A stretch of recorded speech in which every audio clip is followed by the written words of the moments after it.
Students हमारे पास next question है 5x² + 8x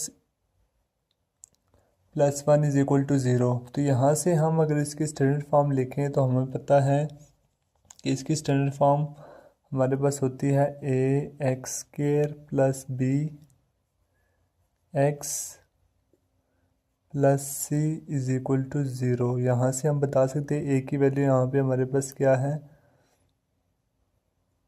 b की वैल्यू भी यहाँ से हम बता सकते हैं और c की वैल्यू भी यहाँ से हम बता सकते हैं। तो a की वैल्यू हमारे पास आ रही है 5, b की वैल्यू यहाँ से हमारे पास आ रही है 8 और c की वैल्यू है 1। स्टूडेंट्स यहाँ से हमने क्वाड्रेटिक फार्मूला लिखना है x = -b ± under b² - 4ac / 2a। यहाँ से हमने इसकी वैल्यू पुट करनी जस्ट। b की वैल्यू हमारे पास थी 8 ± 8 का स्क्वायर आ जाएगा हमारे पास -4, a की वैल्यू 5 और c की वैल्यू 1।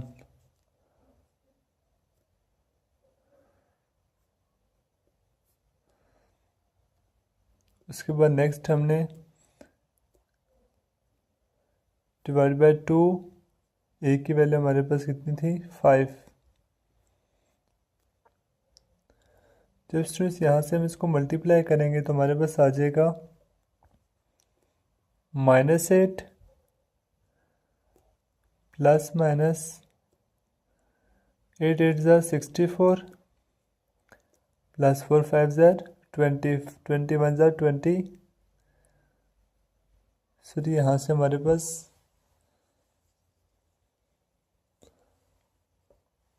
Plus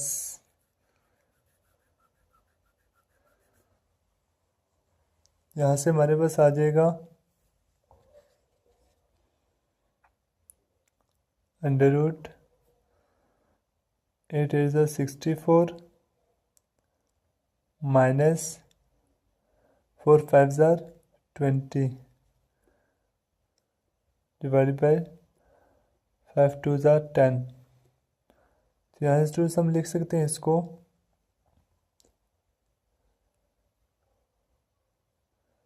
-8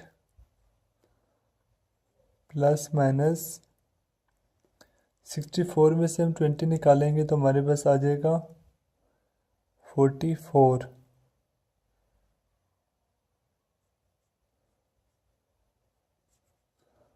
divide by 10।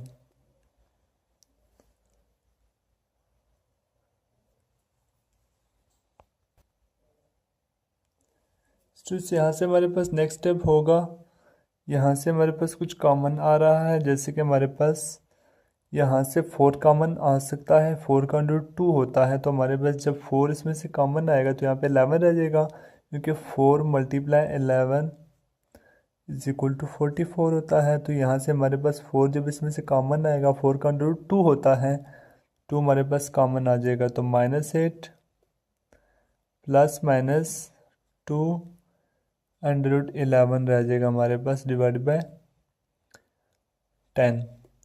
यहाँ से अब इन दोनों में से 2 जब कॉमन आएगा बाहर तो हमारे पास हो जाएगा -2 4 ज़ा 8 होता है, तो यहाँ पे 4 आ जाएगा +-11 डिवाइड बाय 10। यहाँ से कटिंग होगी, 2 5 ज़ा 10 हो जाएगा। तो हमारे पास सोल्यूशन सेट बन जाएगा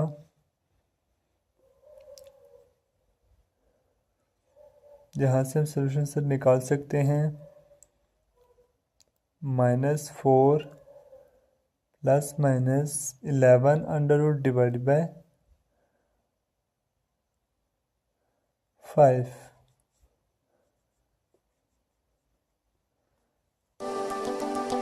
आपने देखा